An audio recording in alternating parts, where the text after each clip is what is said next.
If you're a Power Platform developer, you're used to clicking through portals or memorizing different CLI commands. But the game's changing. We're moving from a code-first to an AI-first approach to development. Today I'm going to show you how to connect your local AI, like GitHub Copilot, directly to your Power Platform environment. We're going to turn the command line into a conversation. We will cover what the PAC CLI is, briefly touch on MCP, and then we will actually use the PAC CLI and the MCP server to scaffold an entire solution without writing a single manual command.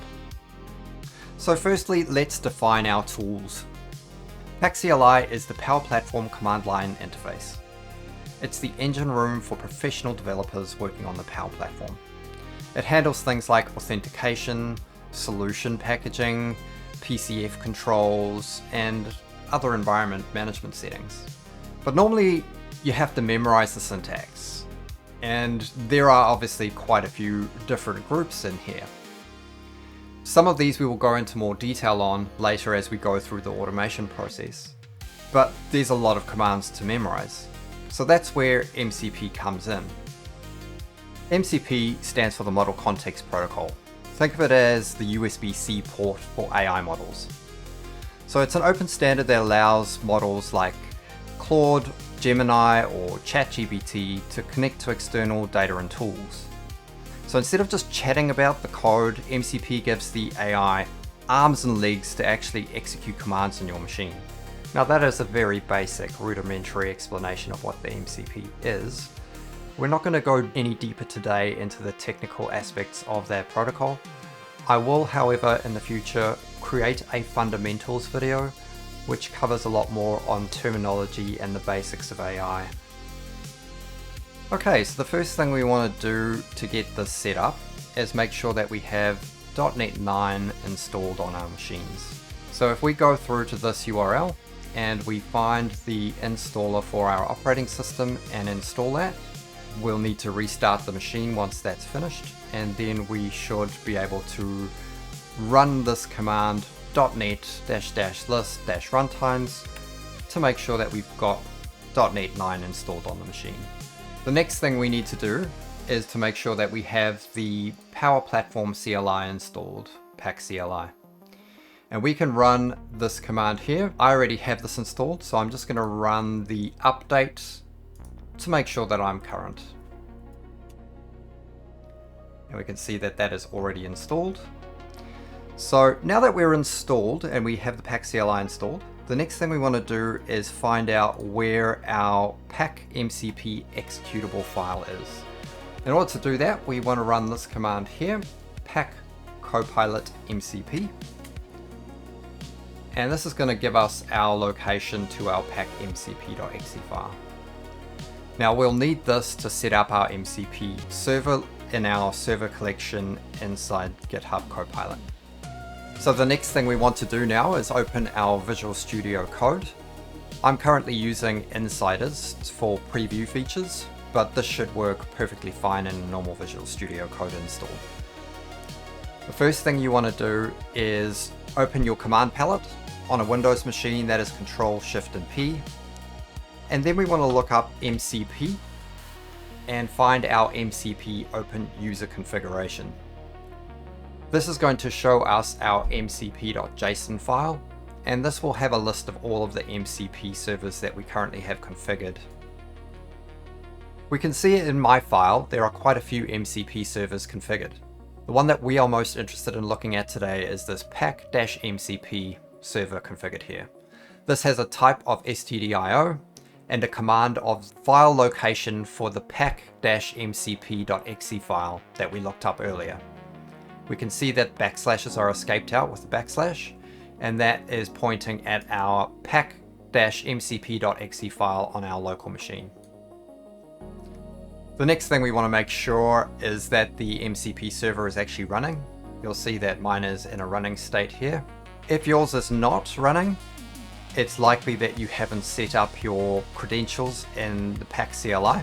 Just go through to the documentation and have a look at the basic create commands There are obviously more complicated authentication methods here, like using service principals, for instance.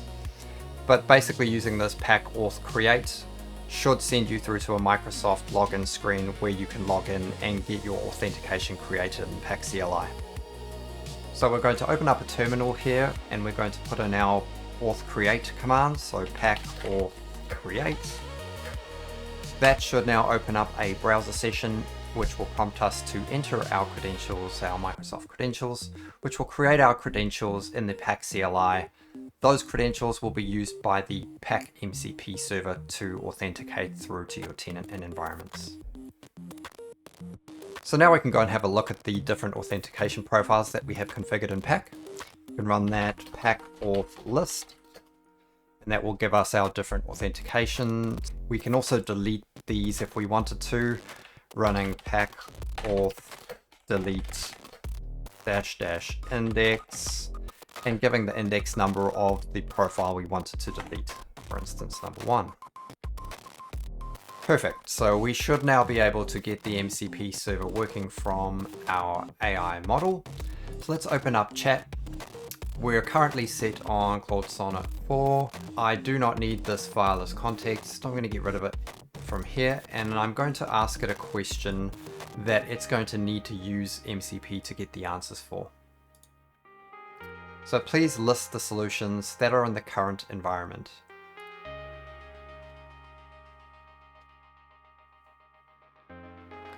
So here we can see that it's found a solution list command in the PAC MCP server, and it's asking me for permissions to run it.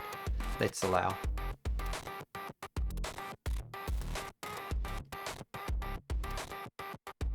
And here we go, we now have a list of all of the solutions in the current environment. Let's try another request. Let's see if we can get it to use a different method in that PAC MCP. And we will say, provide a list of environments in the Power Platform tenant.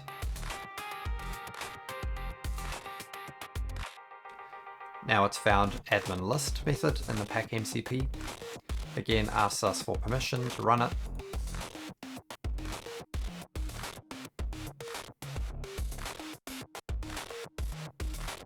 And we get our list of environments in this tenant. So we've demonstrated now that the MCP server running locally is being called by our model here in GitHub Copilot. It is retrieving information from our Power Platform tenant and augmenting the responses that it gives back to us with that information. Now that we have the PAC CLI MCP server running, we're going to look at how we can utilize it in a custom agent that automates the scaffolding of a solution that we can then use to extend the Power Platform. Remember, this is just a simple use case of the PAC MCP, and as we saw earlier, there are quite a few different methods available there that we can utilize. For instance, we could ask our AI to create a new environment from scratch using PAC MCP if we wanted to. So get creative with it. Explore, the sky's the limit. Automate everything. Now let's have a look at some agent magic. Okay, so we've created a new folder here called AI First Dev Demo. It's currently completely empty, and what we're going to do is have a look at the custom agent to help automate the scaffolding process. If we open our chat, we can see here the agent I have selected is AI Alchemy Power Expert. If we go down to our configure custom agent, we can actually look at the instructions for this agent. So the agent has a name. It has a description. The description is an AI first architect for scaffolding and developing new Dynamics 365 and Power Platform implementations, enforcing best practices in C# SDK, Web API, ALM, PAC CLI, and TypeScript. And the tools that it has available to it are vscode, execute, read, and obviously the ones that we're most interested in is this PAC MCP. Now the instructions given to this agent are quite detailed, so we're not going to go through all of them. Actually watch the agent perform its tasks, and that will describe what it's been instructed to do. But this instruction file is quite lengthy, and it does go into quite a lot of detail around project structure, folder structures, development practices, the way to build Dynamics 365 best practice .NET solutions. Awesome, let's see it in action. Create a new Dynamics implementation.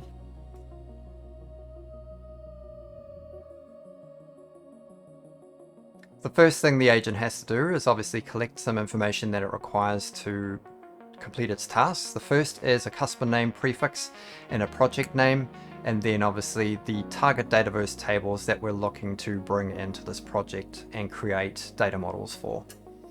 So the first thing I'm going to do is provide that information. Number one is going to be the business name. Let's just call this AI Alchemy for now. Number two is going to be our project name, and we'll just call this automations as well. And then number three is going to be the entities that we care about here, and we'll just do account and contact for now. And let's send it off on its way.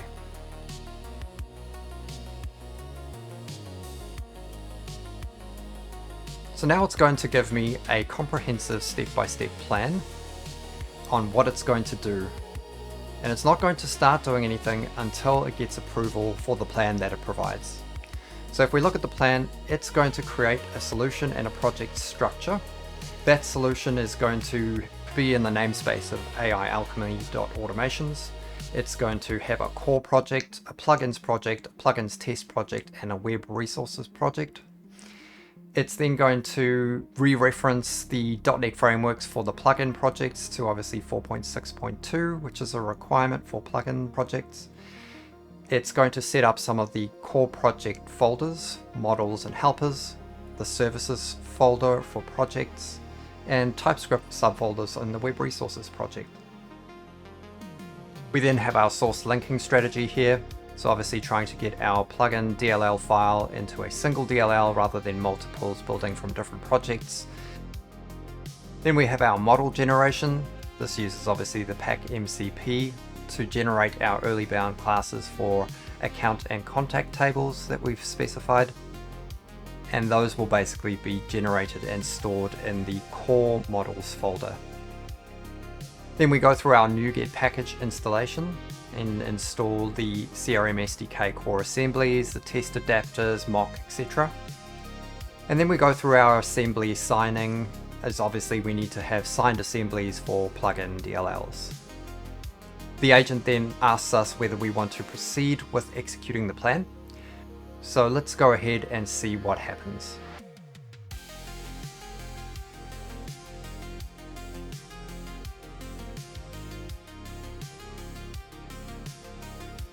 Now it's going to ask me for permission to execute the command prompts here. I'm going to actually say allow all commands in this session so that I don't have to do this for every command that it needs to run.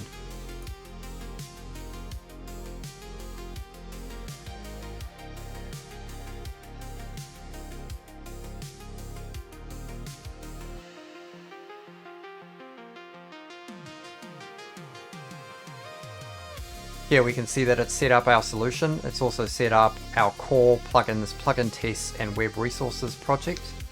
And now it's going through and adding all of those projects to the solution file.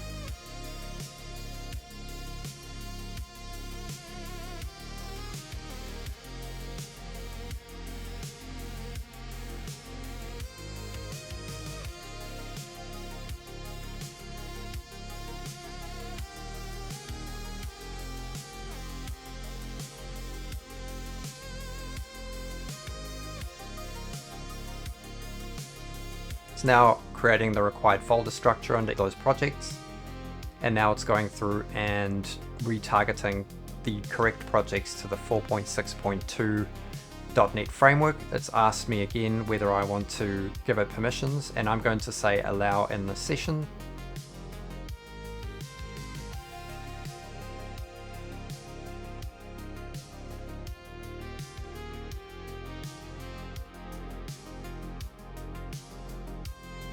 It's now generating the strong name key for the plugin assembly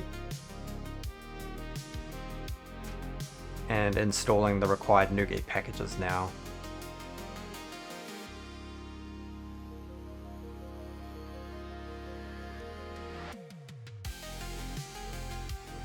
Now it's going to see if we're authenticated through to this PAC MCP, Again, we're going to say allow in the session so that it can run that and see that we are authenticated. And great, it says that we are. Now it's asking to run the model build command here in the PAC MCP. This is going to generate our account and contact class files for our tables. Again, we'll allow in this session so that I only get asked once.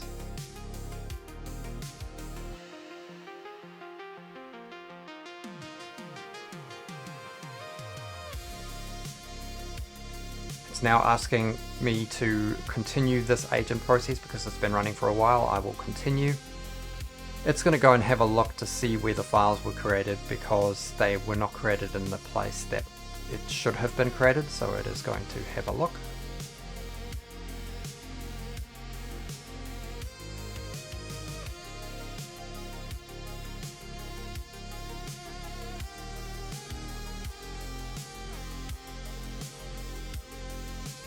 Right, so it's moved them to the right location.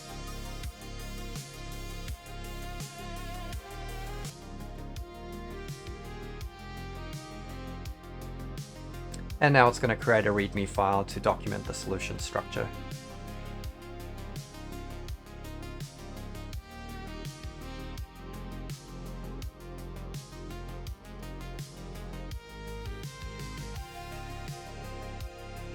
So now it's successfully completed the implementation of this .NET solution, the projects, the class files, the generated files using the PAC MCP, and it's given us an output of a solution here with all of our core projects, plugin tests, and web resources.